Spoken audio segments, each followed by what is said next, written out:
আমি রয়েছি। সকাল থেকে রক্তদানের অনুষ্ঠান আরম্ভ হয়েছে। রক্তদান নতুন করে বলবার অবকাশ রাখে না, তার কারণ রক্তদান হচ্ছে মহৎ দান। রক্তদান করলে কি হয় সেটা নতুন করে এখন আর বলতে হয় না। এমন একটা সময় ছিল যখন রক্তদান নিয়ে বলতে হতো, হাটে মাঠে ঘাটে বিভিন্নভাবে প্রচার করতে হতো। মাননীয় পরেশ সরকার মহাশয় তিনি ছিলেন রক্তদানের ফেরিওয়ালা। 1977 সাল থেকে তিনি এই রক্তদানের কার্য করে যাচ্ছেন। তখন রক্তদান শিবির হতো। ওনারই প্রচেষ্টায় এবং ওনারই নাম দেওয়া আজকে এই রক্তদান উৎসব। যেটা রক্তদান উৎসবে পরিণত হয়েছে সেটা দাবিদার উনি একা নয়, তার কারণ সকল সহকর্মীবৃন্দ ওনার সাথে সহযোগিতা করছেন এবং বিশেষ করে নৈহাটির মানুষ ওনার সাথে রয়েছে। আমি স্বামীজির একটা কোট বলছি। স্বামীজি বললেন, দাও আর ফিরে নাহি চাও, যদি হৃদয় থাকে সম্বল। আপনার যদি দেওয়ার ক্ষমতা থাকে, আপনার যদি ওজন যদি 45 কেজি হয়, আপনার যদি রক্ত দেওয়ার ক্ষমতা থাকে, আপনার বয়স যদি 18 হয়, আপনি রক্ত দিতে পারেন। রক্ত দিলে কি হয়? রক্ত দিলে এই রক্তটা 21 দিনের ভেতরে আপনার শরীরে আবার পরিপূর্ণ হয়ে যায়। রক্তদান মহৎ দান, এ বিষয়ে কোনো সন্দেহ নেই। আমি একটু আধ্যাত্মিক জগতের কথা বলবো দু একটা, বেশি বলা যাবে না, তার কারণ মঞ্চটা হচ্ছে রক্তদানের মঞ্চ। এখানে দেখুন, ঠাকুর শ্রী রামকৃষ্ণের একটা কথা বলি। ঠাকুর শ্রী রামকৃষ্ণ বললেন যে তুমি এসেছিলে ভবে, কেঁদেছিলে তুমি একা, যখন যাইবে ভবের থেকে, কাঁদিবে সকলে, হাসিবে তুমি একা। তুমি জগতে এসছো, মানুষ হয়ে জন্মেছ, তুমি এমন কিছু করে যাও যে তোমাকে লোকে বলবে যে মানুষটা তো এসেছিল, মানুষটা তো আমাদের জন্য কাজ করেছিল, তিনি তো 153 বার রক্ত দিয়েছিলেন মানুষের সেবায়, তিনি তো আজ 48 বছর ধরে একটা রক্তদান শিবিরকে রক্তদান উৎসবে পরিণত করেছেন। বলবে অনেকে নিন্দুক আছে, তারা হয়তো এটাকে সহ্য করতে পারে না, তারা হয়তো তাদের মতন করে বলবে, কিন্তু বলতে হবে। অনেকে বলে ভগবান নেই। আচ্ছা আপনি বলুন তো, ভগবান যদি না থাকে তাহলে ভগবান কথাটা কোথা থেকে এলো?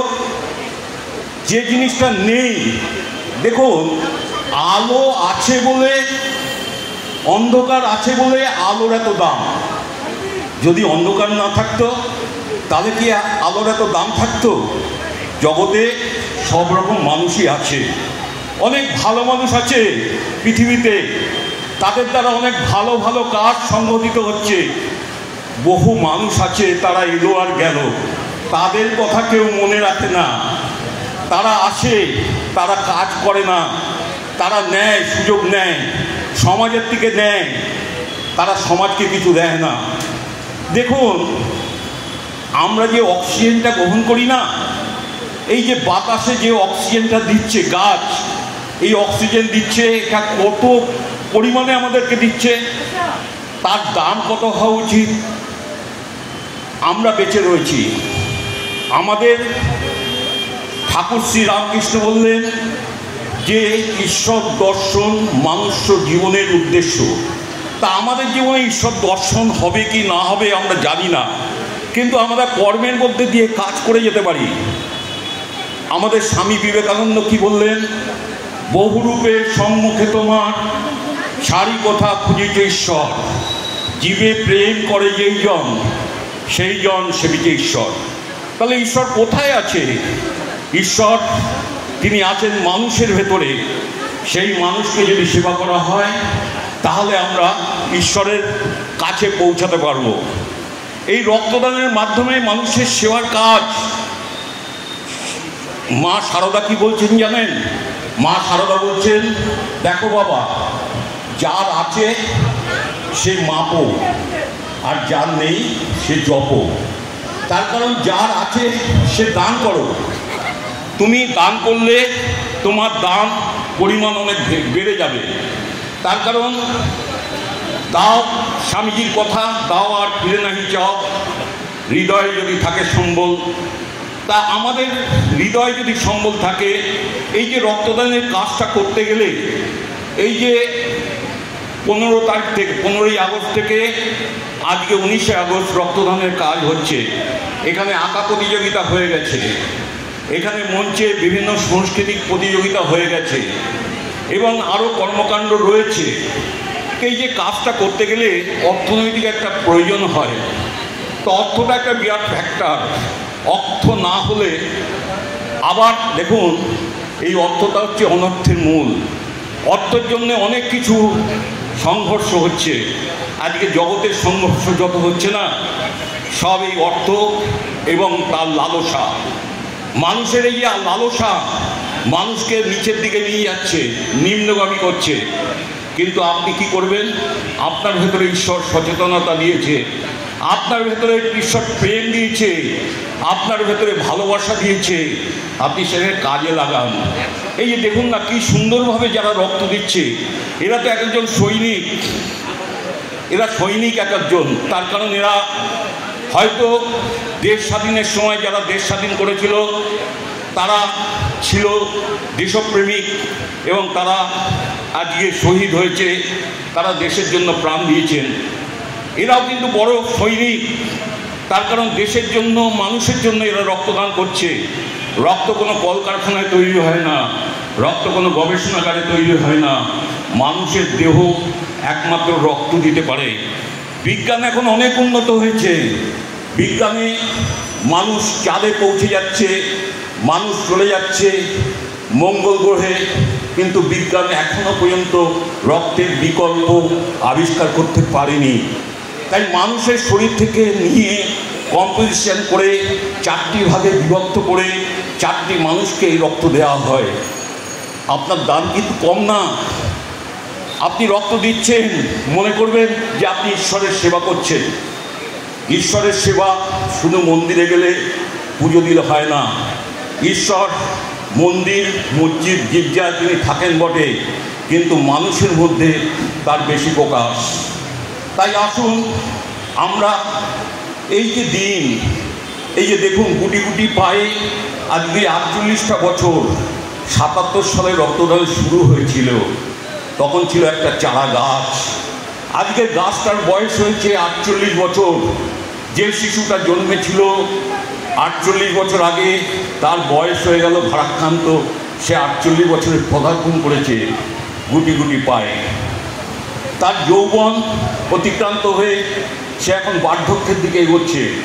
তা কাজেই এটাকে ধারাবাহিকভাবে এগিয়ে নেওয়ার জন্য আমরা যদি সকলে মিলে সহযোগিতা করি, হয়তো আমরা সেইভাবে সহযোগিতা সবসময় করতে পারি না, কিন্তু এই কাজ করে যাওয়ার জন্য আমরা সবসময় চাই যে এই কাজটা যেন হোক এবং কাজটা যেন বন্ধ না হয়। আগামী 2 বছর আমার দাদা মাননীয় পরেশ সরকার মহাশয় তিনি বলেছেন আমি 2 বছর নিজে হাতে এটা করব। পরবর্তী যদি ধারাবাহিক যদি জগন্নাথের রথ যদি চলতে থাকে তাহলে হয়তো চলবে। জগন্নাথের রথ বন্ধ হয়নি, কবে কবে সৃষ্টি হয়েছিল তাও জানি না, কিন্তু জগন্নাথের রথ চলছে। সেরকম এই রথযাত্রাও, রক্তদানের রথযাত্রা যেন কোনো দিন থেমে না থাকে। আজকে গিনিস বুক ওয়ার্ল্ডে নাম লিপিবদ্ধ করার মতন দাবি রাখেন মাননীয় পরেশ সরকার। তিনি 153 বারের রক্তদাতা, এটা আমাদের নৈহাটির কাছে গর্ব। তিনি গত বছর স্বাস্থ্যমন্ত্রীর থেকে তিনি পুরস্কার গ্রহণ করেছেন, তিনি রাজ্যপালের থেকে পুরস্কার গ্রহণ করেছেন। আমাদের নৈহাটির একটা দাবি এবং আমাদের নৈহাটির একটা সম্মান, তিনি নৈহাটিকে উজ্জ্বল একটা জায়গায় পৌঁছে দিয়েছেন। নৈহাটিতে যখন আমরা বঙ্কিমচন্দ্রের নাম করি, নৈহাটিতে যখন হরপ্রসাদ শাস্ত্রীর নাম করি, নৈহাটিতে যখন ব্যারিস্টার পি মিত্রর নাম করি, সেরকম মাননীয় পরেশ সরকারের নাম আগামী দিনে লিপিবদ্ধ থাকবে, সকলে সেই নামটা বলবে একটা মানুষ এসেছিল, তিনি রক্তদানের সাথে কাজ করে গেছেন এবং তিনি মানুষের জন্য কাজ করে গেছেন এবং তিনি নিজের জীবনকে বাজি রেখে তিনি কাজ করেছেন। এই আত্মত্যাগ সকলে হয় না, অনেক বাধা, অনেক বিপত্তি, মানুষের ভালো কাজ করলেও অনেক বাধা আসে। তা কাজেই বাধা থাকবে, জীবনে চলার পথে বাধা থাকবে, বাধা অতিক্রম করে তিনি যে কাজটা করছেন সকলের সহযোগিতা নিয়ে নৈহাটিবাসীকে এর জন্য ধন্যবাদ। এবং আপনারা সকলে ভালো থাকবেন, সকলে ভালো থাকলে আমরাও ভালো থাকব। নমস্কার। আর বক্তব্য ভারাক্রান্ত করতে চাই না। মাননীয় পরিষদ সরকারকে আমার অন্তরের শ্রদ্ধা এবং প্রণাম। তিনি আমার নিজের দাদা, তা কাজেই তাকে শ্রদ্ধা জানাবা বা তাকে বিশেষ করে উপঢৌকন দেওয়ার মতন আমার কিছু নেই। তিনি আমার গুরু, তিনি আমার পথপ্রদর্শক এবং তাকে অন্তরের শ্রদ্ধা জানিয়ে সকলকে নমস্কার জানিয়ে আমি আমার বক্তব্য শেষ করছি। নমস্কার।